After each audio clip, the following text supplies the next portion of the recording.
ರೈಲಿಗೆ ಬೆಂಕಿ ಬಿದ್ದಿದೆ ಎಂದು ಸುಳ್ಳು ಸುದ್ದಿಯನ್ನ ಹರಡಿಸಿದ್ದು ರೈಲಿನಲ್ಲೇ ಇದ್ದ ಒಬ್ಬ ಚಹಾ ಮಾರುವವನು. ಈ ಕುರಿತು ಮಹಾರಾಷ್ಟ್ರ ಡಿಸಿಎಂ ಅಜಿತ್ ಪವಾರ್ ಸ್ಪಷ್ಟನೆ ನೀಡಿದ್ದಾರೆ. ಲಕ್ನೋ ಮುಂಬೈ ಎಕ್ಸ್‌ಪ್ರೆಸ್ ರೈಲಿನಲ್ಲಿದ್ದ 13 ಜನರು ಸ್ಥಳದಲ್ಲೇ ಸಾವಿಗೀಡಾಗಿದ್ದ ಘಟನೆ ದೇಶದಲ್ಲಿ ವ್ಯಾಪಕ ಸುದ್ದಿ ಮಾಡಿತ್ತು. ಪ್ಯಾಂಟ್ರಿಯ ಚಹಾ ಮಾರುವವನು ರೈಲಿನಲ್ಲಿ ಬೆಂಕಿ ಕಾಣಿಸಿಕೊಂಡಿದೆ ಎಂದು ಜೋರಾಗಿ ಕೂಗಿದ್ದಾನೆ. ಉತ್ತರ ಪ್ರದೇಶದ ಶಾವಸ್ತಿಯ ಇಬ್ಬರು ಪ್ರಯಾಣಿಕರು ಅದನ್ನ ನಂಬಿ ಆ ವದಂತಿಯನ್ನ ಉಳಿದವರಿಗೆ ಹಬ್ಬಿಸಿದ್ದಾರೆ. ಇದರಿಂದ ಹೆದರಿದ ಪ್ರಯಾಣಿಕರು ರೈಲಿನಿಂದ ಕೆಳಗೆ ಹಾರಿದ್ದಾರೆ. ಅಷ್ಟರಲ್ಲೇ ಬಂದ ಕರ್ನಾಟಕ ಎಕ್ಸ್‌ಪ್ರೆಸ್ ರೈಲು ಎಲ್ಲರನ್ನೂ ಹೊತ್ತು ಸಾಗಿದೆ ಎಂದು ಮಾಹಿತಿ ಹಂಚಿಕೊಂಡಿದ್ದಾರೆ. ಸಾವನ್ನಪ್ಪಿದ 13 ಜನರಲ್ಲಿ 10 ಜನರನ್ನ ಗುರುತಿಸಲಾಗಿದ್ದು, ಉಳಿದ 3ರ ದೇಹ ಛಿದ್ರವಾಗಿರುವ ಕಾರಣ ಪರಿಶೀಲನೆ ನಡೆಸುತ್ತಿದ್ದೇವೆ ಎಂದು ಹೇಳಿದರು. ವದಂತಿ ಹಬ್ಬಿಸಿದ ಇಬ್ಬರಿಗೆ ಸಣ್ಣ ಪುಟ್ಟ ಗಾಯವಾಗಿದ್ದು ಆಸ್ಪತ್ರೆಯಲ್ಲಿ ಚಿಕಿತ್ಸೆ ಪಡೆಯುತ್ತಿದ್ದಾರೆ ಎಂದು ವಿವರಿಸಿದ್ದಾರೆ. काल जी काही घटना घडली, ही घटना घडल्यानंतर मी ट्विट केलं, एकनाथरावांनी केलं, सीएम साहेब डावसलो होते तिथनं केले, आमच्या सरकारच्या वतीनं गुलाबराव पाटील आणि गिरीश महाजन साहेब ते स्पॉटवर गेले. तिथले आमचे आयुष प्रसाद कलेक्टर, पूर्वी आपल्याकडे सीओ होते, ते तिथे त्या ठिकाणी गेले आणि लगेच कामाला तिथं सुरुवात त्या बाबतीमध्ये झाली.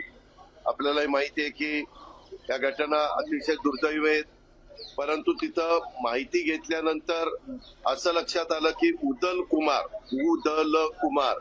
हा 30 वर्षाचा, राहणार भिंगा, जिल्हा श्रावस्ती, राज्य उत्तर प्रदेश, हे लखनौ येथून लखनौ ते मुंबई ही पुष्पक एक्सप्रेस जी गाडी आहे, तिथं 21 जानेवारीला ते 9:25 मुंबई येथे पहिल्यांदाच रोजगार मिळवण्याच्या करता, जसं मुंबईमध्ये अनेक जण रोजगाराच्या निमित्तानं येतात, तसे हे उदल कुमार निघालेले होते.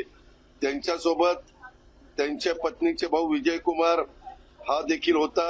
ते दोघंही सर्वसाधारण तिकिटाने सर्वसाधारण बोगीच्या वरच्या आसनावर बसलेले होते आणि त्यावेळेस रेल्वेच्या रसोई यान बोगीचे चहा विक्रेते यांनी आग लागली अशा पद्धतीनं तो ओरड केली आणि त्या आरोळ्यात त्यांना ऐकू आले, त्या उदलला पण आणि त्याच्या तो विजय कुमारला पण. आणि ते ऐकू आल्यानंतर त्यावेळेस पूर्ण बोगीत गोंधळ उडाला आणि त्यांचे बोगीसह आजूबाजूचे बोगीमध्ये सुद्धा गोंधळ उडाला, कारण त्या बोगी एकमेकाला लागूनच असतात.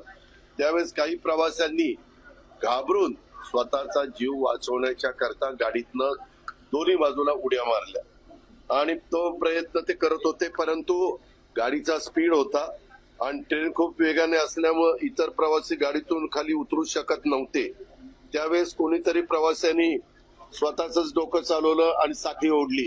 आपल्याला सगळ्यांना माहिती आहे की रेल्वेचा प्रवास करत असताना काही असं वाटलं तर धोक्याचं काही असेल तर साखळी ओढावी असं आपण ते सांगतो. आणि रेल्वे मग थांबली आणि प्रवासी गाडीतून खाली उतरण्यास मिळेल या ठिकाणून खाली उतरायला लागले.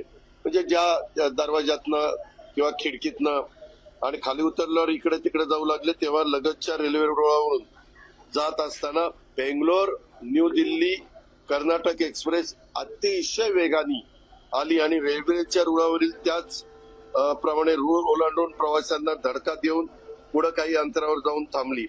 त्यावेळेस बऱ्याच प्रवाशांचे अक्षरशः शरीराच्या, म्हणजे सांगणं पण मला म्हणजे योग्य वाटत नाही, इतक्या त्यांच्या शरीराच्या दुर्दशा त्या ठिकाणी झाली आणि बरेचसे प्रवासी त्याच्यामध्ये मृत्युमुखी पडले.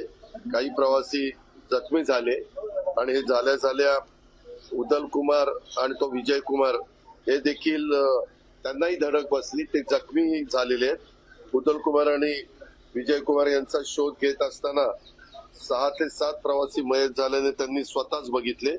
त्याप्रमाणे झालेली घटना ही आहे. आतापर्यंत